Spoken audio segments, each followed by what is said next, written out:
For today's Journal Club, I'm delighted to be joined by Dr. Kelly Tilleman. Kelly Tilleman's research experience started in the field of proteomics, where she obtained a PhD in biomarker research in inflammatory arthritis at the University of Ghent in 2007. At that time, she combined her scientific enthusiasm with the responsibility of quality manager for an accredited DNA fingerprinting laboratory. As a postdoctoral fellow, Kelly got in touch with the group of Professor Patrick de Sutter as they joined forces in several research projects. Because of her experience as a quality manager and her interest in the wonderful world of reproductive medicine, she started a new career at Patrick de Sutter's department in November 2009.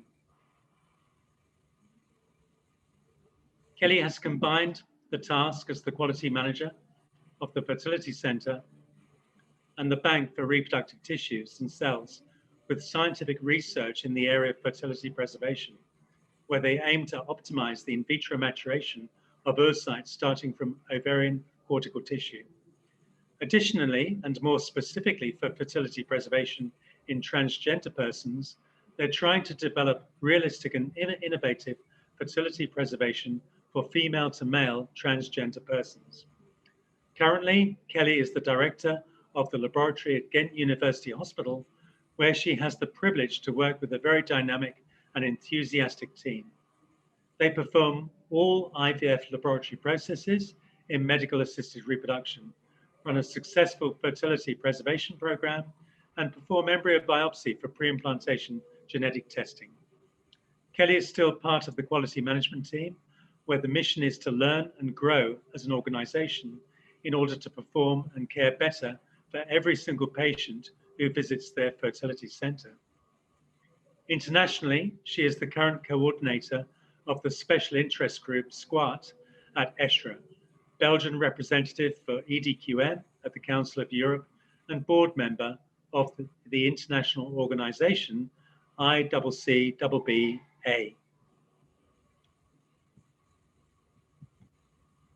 Today's Journal Club, based upon Kelly's article published recently with her colleagues in Human Reproduction, focuses on evaluating risk, safety, and efficacy of novel reproductive techniques and therapies through the EuroGTP II risk assessment tool. So it's over to Kelly. Thank you very much, Dr. Fleming, and thank you to Cooper Surgical for letting me talk about this peculiar paper. It's not something that you read often, and so I'm very happy that there is an interest for this paper specifically.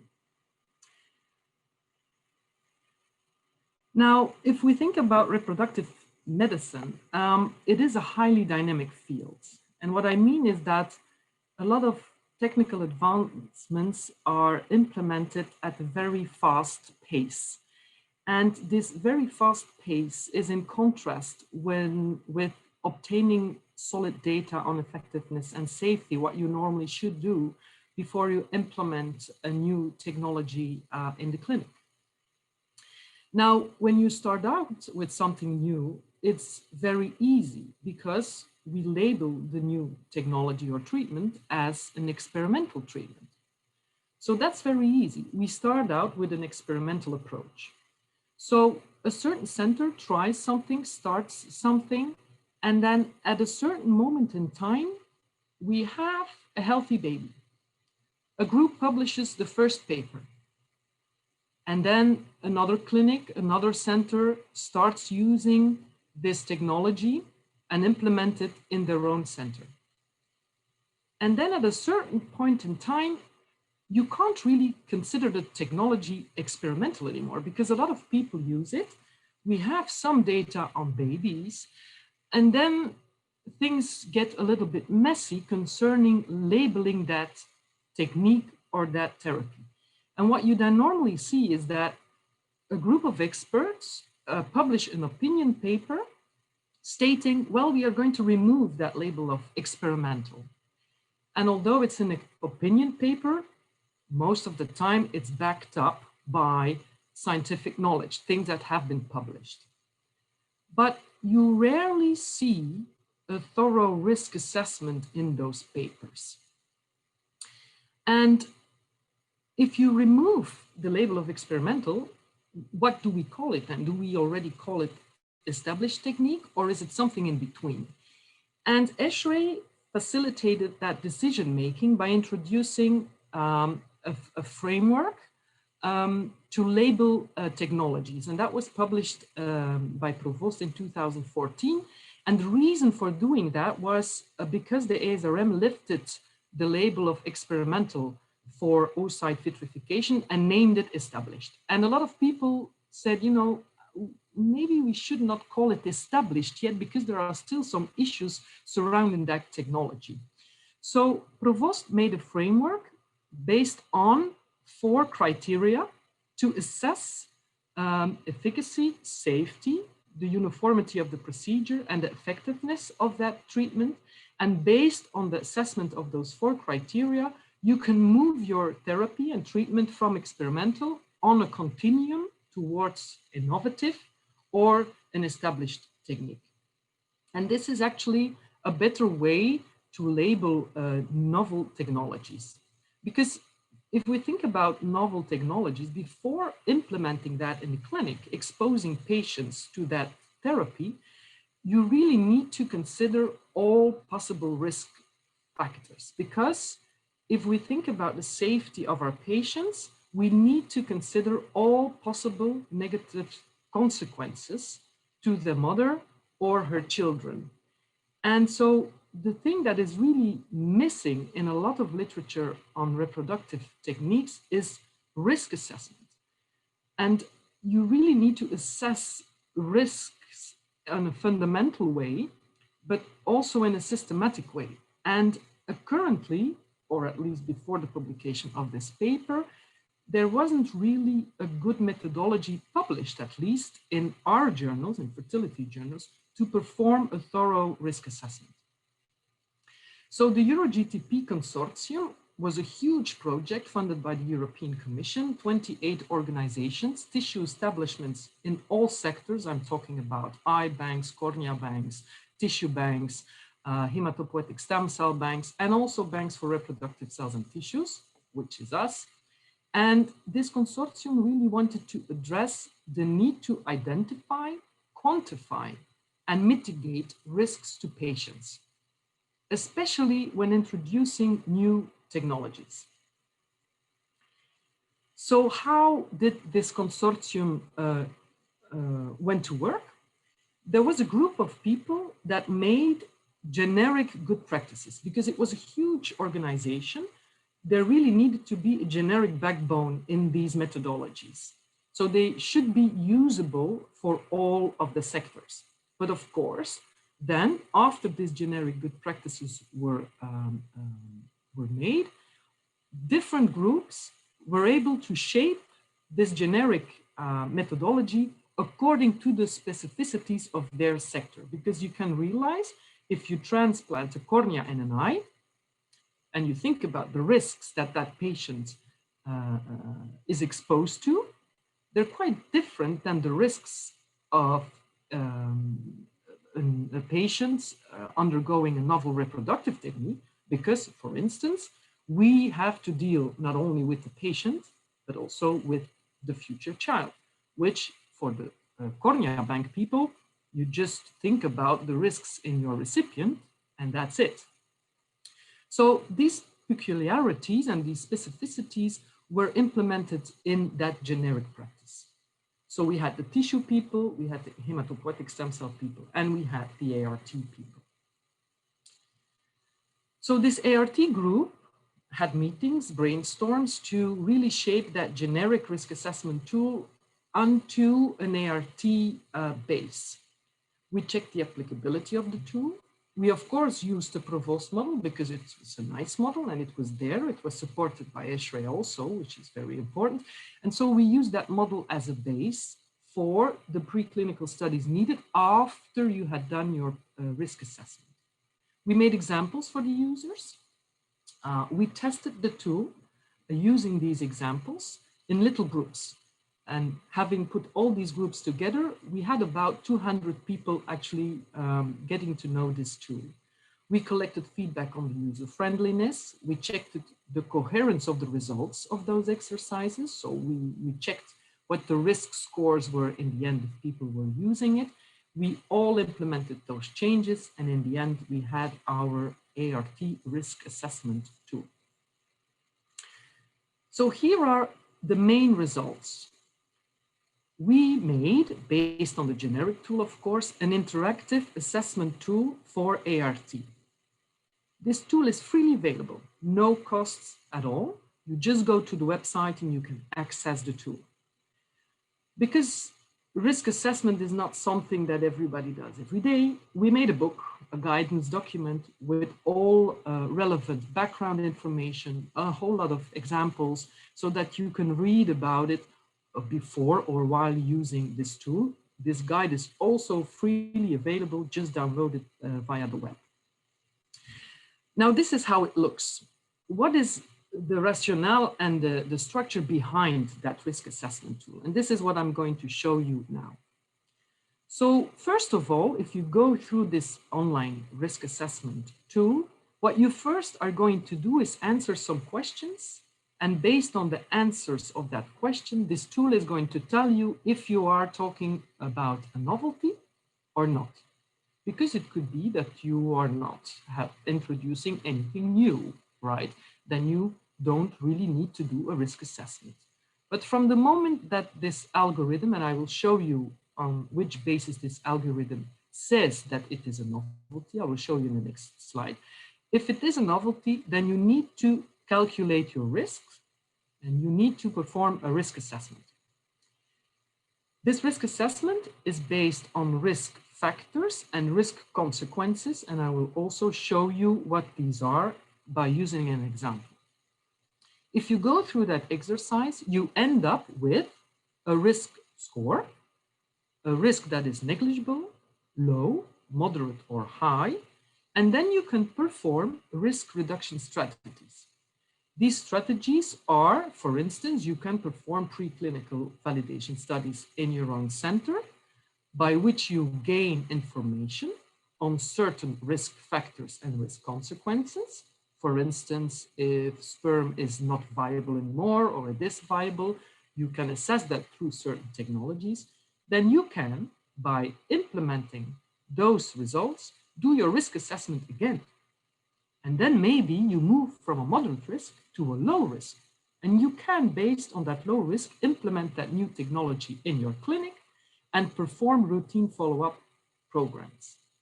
If you still end up with a moderate risk, you need a structured plan for active collection of a specific set of data, right? And if you have a high risk, well, we are talking about a serious clinical study in the end. Of course, there's a whole lot of mathematics behind it, and the paper also shows how these risks are calculated, and the risk score in the end is deducted from that. But you don't need to take care of that because you go through the online tool, and in the end, the calculations are done for you. So let me use an example because it's very theoretical. So let's say that you are a sperm bank and you want to vitrify sperm for severe oligoastenal teratozole spermic patients. So remember, the first thing you have to do is go through that tool and answer some questions. And this tool is going to tell you if you have a novelty in that example or not. So you are a sperm bank and you have been freezing sperm for many years, but you have a slow freezing protocol. You're also an oocyte bank and you vitrify oocytes, okay? And your sperm people are going to now do vitrification for AOT patients. Okay, so you have to read out the questions and fill in the answer. So I will go through it with you together. So the first question is, has this type of TCTP, and here it starts already, you probably think, what the hell is that? This is a tissue and cell therapy or product. We made a tool that was, suitable for the whole of the tissue sector. So just don't read TCTP, but read sperm. Has this sperm been previously prepared and issued for clinical use by your establishment? Well, yes, your sperm bank, you prepare and issue sperm. So yes. Will your starting material used to prepare this sperm be obtained from the same donor population previously used by your establishment for sperm? Well, yes, you're not going to change anything in your donor population, so yes. Will the starting material be collected, the sperm be procured, collected using the same procedure or procedure used previously by your establishment for this type of product? Well, yes, the new vitrification procedure does not require a specific collection method or changes, so the answer is yes. And then we come to the next question. Will this product be prepared by a procedure used previously in your establishment for this product? Although you probably have been vitrifying oocytes, you have never vitrified sperm. So although your procedure is something that you know, it's not exactly the same. And you have not used that procedure for sperm, so the answer here is no. Will the packaging be the same? No. You will probably maybe use another container for your vitrified sperm. So you go through the questions.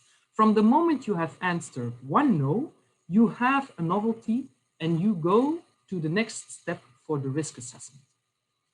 Okay. Now this is a bit of a busy slide because it shows the result of the complete risk assessment. If you go through it online, you have a page, a web page per risk factor. So now the whole of the supply chain from donation up to clinical application is considered in that risk assessment. And this is quite thorough. And in all honesty, if you don't have a structured way of doing that, you will forget something. So this tool really helps you to do it in a thorough way. Remember the questions. We said we are not going to change anything to our donor population. So this risk factor, this does not apply to our exercise. So you answer no, and you don't need to put in anything else. The procurement, the collection, it's the same, nothing changes. So it does not apply. But if you come up into the section of processing and storing, then you will have to address this risk factor. Indeed, this protocol, you're gonna process your sperm, you're gonna vitrify it, you're gonna add certain media, you're gonna maybe use an open system or a closed system. So these items can all impact certain risks, risk consequences, and they can, for instance, lead to pregnancy loss. That's possible. Now, if you address a risk consequence, then you have to, and this is general risk assessment methodology, you will score the probability, you will score the severity, you will score the detectability, and then the algorithm will calculate your potential risk. You will look at risk reduction, and these can be papers that have been published on vitrification of sperm, for instance. You can use that to have a risk reduction, and then the anti-algorithm will calculate the risk score for that risk consequence. What are the risk consequences in the tool? Implant failure, or pregnancy loss, disease transmission, okay, toxicity. Another one is unwanted immunogenicity, but this one you will only see if you talk about gonadic tissues. And there is a possibility to add other risk consequences, okay? If you go through the whole of the exercise, you end up with a risk score. Here we have a risk score of 60. Now, at the end of the risk assessment, if you get your risk score, you will end with a table, and it will show you what risk reduction strategies that you can use or guidance on the extent of the studies needed. And this is really also based on the Provoost paper. So we have a score that is a moderate risk between 6 and 22. So if we take a closer look, it states that the treatment has proof of principle. And if you know a little bit the literature on vitrification of sperm, there is proof of principle, right? And there is also reassuring data in the literature, both on safety and on effectiveness. In animal studies for sure, and I think there are also papers, I think a few, not that many, but on human sperm too. So some of these studies also show preclinical data on embryo development, okay? So if you do this risk assessment, you immediately see it's not something that you do in 5 minutes. You have to really dig into the literature to find if you can have risk reduction or use risk reduction based on published studies by other centers. But it doesn't mean that everybody else did their work, that you don't have to do your work also. So you need to do an enhanced validation, because you can say, hey, there's a protocol on vitrification of sperm. I am just going to take it and do the same, and it's going to be fine. It doesn't mean that your lab technicians are as experienced with that technique. So you have to do quality control. You have to monitor the viability of your sperm, things like that. So you need to do an enhanced validation. And then if you decide to go and implement it in your clinic, of course, you need to do your follow-up programs and, more importantly, publish them. So I hope that I've gone through the theory of this risk assessment tool and showed you the applicability in an example. And as a conclusion, I would say that this tool really helps you to perform a uniform and in-depth risk assessment. It's easy to use, really. You just go through the motion. It's a really nice, user-friendly web tool. And more importantly, competent authorities and inspectors have been educated on this tool. So they know that there is a risk assessment tool. So if you implement certain things or validate new technologies, it might be very interesting to use this tool, because they will ask, where is your risk assessment? At our center, for instance, we have validated a new procedure for cryopreservation of ovarian tissue. And we have used this risk assessment tool. We did our own in-house clinical validation, because this technique was never used in ovarian tissue cryopreservation before. So we did our own enhanced validation, and we moved from a moderate risk to a low risk. And we have decided, after the peer review and publication of this paper, that we are going to implement it in the clinic. The limitations of the tool, well, it is a risk assessment tool for the recipient. Although there are some items for the children, it is really based on a tissue tool. So as I explained with the cornea, a lot of our colleagues in the tissue bank world, they don't need to think about generations after transplantation. Also, it's not a tool specifically for the viability of an embryo. The embryo in this tool is the product. And yeah, as you already saw during my presentation, the TCTP, there are some lingo, some tissue-like wording that we need to get acquainted to, but the guidance document really explains all that. I'm going to end my talk with thanking my dream team. I really had a dream team taking on this shaping of the generic tool for making it user-friendly for ART people. So thank you very much, all of you. And also, it was very nice that Human Reproduction, High Impact Factor Journal, actually acknowledged the fact that these type of tools are very important for our sector, and they were willing to publish this data.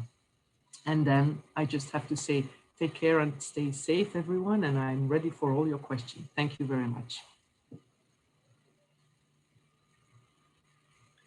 Thank you, Dr. Tilleman, for such a really elegant explanation of how this amazing tool can be used. And it's a great tool. It does all the thinking for you by the looks of it. You just answer the questions and it gives you the result. Can I just remember just remind those who wish to ask questions, don't raise your hand. Please use the Q&A window. Okay, so let's get into some questions. So I know it sounds like a pretty basic question, but I think it needs to be addressed. So the first question is, do we really need to do a risk assessment? Well, and in short, yes. Most of all, and I hope not only, because our competent authorities are going to ask it, and they ask it actually. If you look at the way that drugs are developed, it's the same thing. And so you really need to think about what can go wrong when we introduce this technique in the clinic. Of course, you cannot imagine everything, right? That's why you always have your serious adverse events. And if something goes wrong, you retract your technology that has been implemented in your clinic immediately. This is what's going on in clinical trials as well. But at least you need to think about on beforehand what could go wrong, and you have to mitigate those risks as much as you can, because we are exposing not only patients, we are probably also exposing children. And this is something that is very specific in our sector. And so I really, really think that we really need to do this. And I think we all do, but maybe the extent to which we do it might be a little bit broader. Okay. Now, we know that pregnancy itself is a risk. So how does the GTP tool differentiate between adverse outcomes due to pregnancy from those that are due to the novel technology that you may be introducing?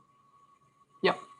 So indeed, outcomes in reproduction, I mean, it's we call it the multivariable, but it's a gigantic variable. I mean, there are so many things that influence a good outcome.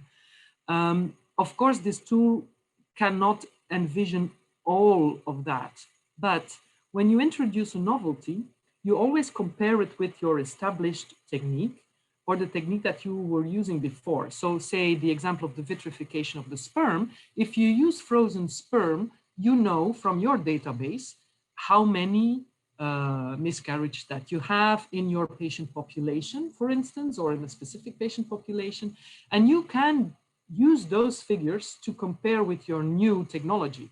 If, for instance, in your new technology, you see a raise in miscarriages, then there is probably something wrong if you, of course, control for the confounding factors. So this is how you should look at this risk assessment tool. So I hope that so you always compare with your established technique. Yeah, so you always have a baseline against which to compare. So we've got another question here. Would this tool also be used for introducing a new technique in the clinic, but where this technique has already been used in other clinics? For example, if you wish to change the supplier of your culture medium? Yeah, I would use it. The simple reason is that if you do it, you will end up with a low risk. If you take that example, if you use a culture medium that is validated, and you know that your colleagues in another center have been using it for many years, then you can end up with a low risk. But we probably all have tried change medium in our centers. And if you don't do it in a thorough way, you just put it in the incubators with 6% CO2 that you normally do, and suddenly the pH of your new medium is slightly off. And so there's these little stupid things that people tend to forget. If you do this risk assessment, you won't forget. You will probably, think about it. So yes, even if you do something like that, I mean, in the paper, there's an example of changing from agonist to antagonists protocol. I mean, yes, and you're not going to use a newly developed drug. You're going to use medication that has been there for years. But still, you can do this risk assessment. You end up with a low risk, and you do your routine follow-up. But it shows that you have thought about it. Yeah, so I mean, that's a bit similar to same answer, I guess, to a similar question, which is, can the risk factor for the same technique be different in two different labs? So I think you pretty much absolutely. said that For same instance, thing. It all depends on your experience too. So for instance, say that you are, like the vitrification of the sperm, you can have people vitrifying oocytes and doing a fantastic job, and these guys doing vitrification of sperm and doing not as good as you would expect. So yeah, you need to look into that, and we all do that. I really think that people who are taking this job seriously, we all do that, but I don't think that we do it in a very structured way. And one, if you do it in a structured way, you will end up with things you haven't thought about, and two, lucky you, if you have an inspector coming, you have a very nice file where you can show that you have done a thorough risk assessment. And these are guys who are going to say, very nice, very good. It's like a bonus. I know we don't need to please the inspectors, we need to please our patients, but in the end, it's nice to please those guys too. No, that's a good point there.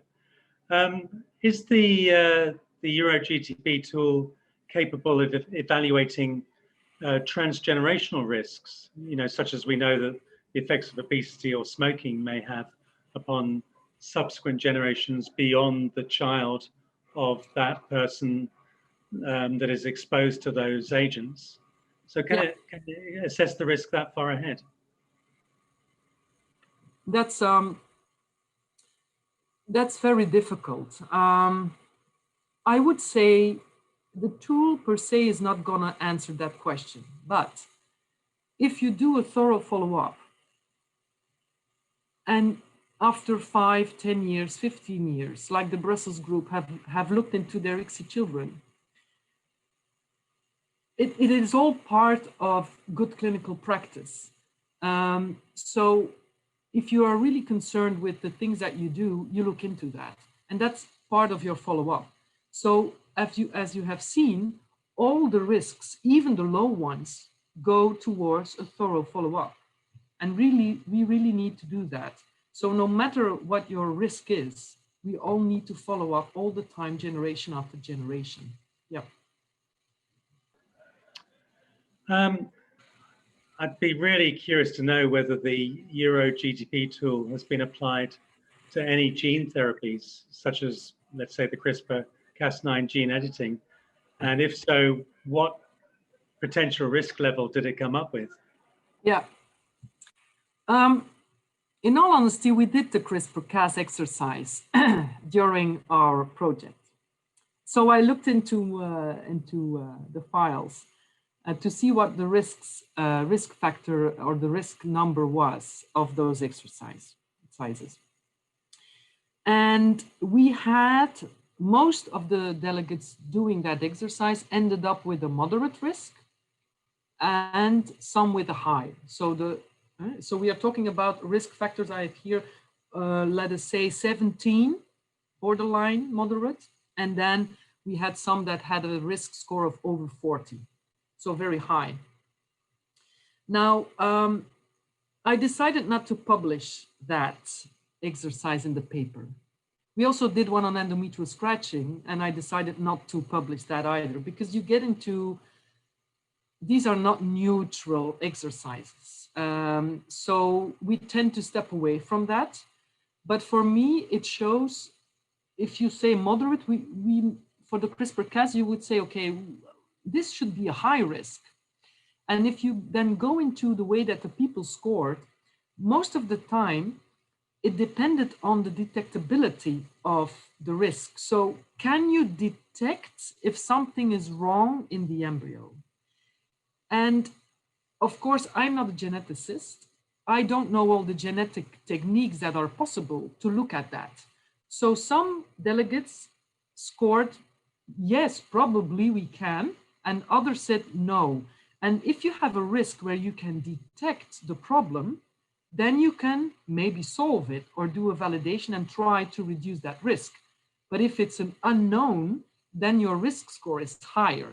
So that exercise actually showed that you also need to have some expertise around the table if you do these risks exercises.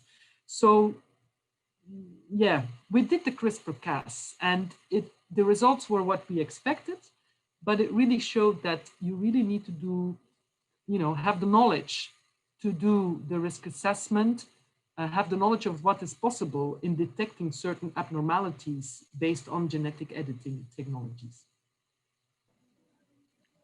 And there will be doubtless those who will argue, had the EuroGTP tool been available earlier, whether ICSI and PGD might have been delayed in their introduction into clinical practice, and if so, for how long, and how many patients may have actually missed the opportunity of having their own baby had that occurred. What do you say to those people? Yeah, yes, there is a lot more oversight and a lot more regulation when we want to introduce new technologies. So in short, the answer is no, ICSI would have probably not been introduced as it was, you know, before, than if this tool was there. Now, I'm going to be a little bit controversial because you say, okay, maybe some babies would not have been born. Correct. True. Yes. On the other hand, we have ICSI now. We use it for everything and anything. We all know that by using ICSI, there is a damage rate of oocytes. So probably by overusing ICSI, we also lose children. Again, it's a controversial point that I'm raising. So it's all about balancing. And if you look at individual cases, of course, you come into an emotional state where people want to have children. And that's the tacky thing in our sector. And so, no, ICSI would probably not have been done as it has been done before. But in all honesty, I don't think that using this tool is taking so much time. I mean, people always say, well, it's going to slow down things. I don't know. I mean, if you really want to do it in a thorough way, you can really do it in a good way in a reasonable period of time. So I don't think that we will have to wait a year for a risk assessment to be performed on a technique. I mean, come on. So if the will is there and you want to help your patients and you want to do something in a good way, I think you are able to do a risk assessment. Absolutely. That's a great answer, and I certainly wouldn't disagree with you about evaluating the unwitting risks involved with ICSI. Now, here in Australia, we have an authorised prescriber scheme that permits doctors to treat their patients using unregistered therapies, providing the patients provide their informed consent. Do you think the availability of this EuroGTP tool impacts on the validity of just going ahead and using that authorized prescriber scheme without doing a risk assessment such as this? Well, the consent of a patient is important. If you do something off-label use of medication, or you are introducing an experimental technique, you need to have consent of your patients. So for me, if that patient is well aware of what he or she is being exposed to, then I would think on an individual basis that would be okay. Now, there's a difference if, in my opinion, by using an experimental technique on a very small patient cohort, than distributing it. And so I would say, if you start with an experimental technique, you will probably already assess the risks, the major risk, severe adverse effects and reactions. So no, I would not say that off-label use needs to be abandoned. I think there is a place and time for that. But I do hope that when you are in that moment of leaving the experimental part and taking on this therapy in a broader way, so introducing it to more patients, I think, I mean, you really need to assess the risks there, because we're talking about safety of many patients. And then I don't think that an individual consent it all depends on the information that the patient gets and the thing that they understand. And we all know that there is not always a lock and key principle there. So I would not deviate from the off-label use. I think there is a place for that. But here we are talking about implementing it on a broader scale, and then I think a risk assessment is imminent. Great, I know it's a complicated issue. So maybe the last question, you do state in the article that the EuroGTP tool does not establish a standard of care, and therefore are ART practitioners obliged to use it if that's the case? Well, they are good practices. It was a project around good practices. And so if you go about your work in a correct deontological way, I think you are thinking about risks. I think every medical doctor is thinking about risks for his or her patient.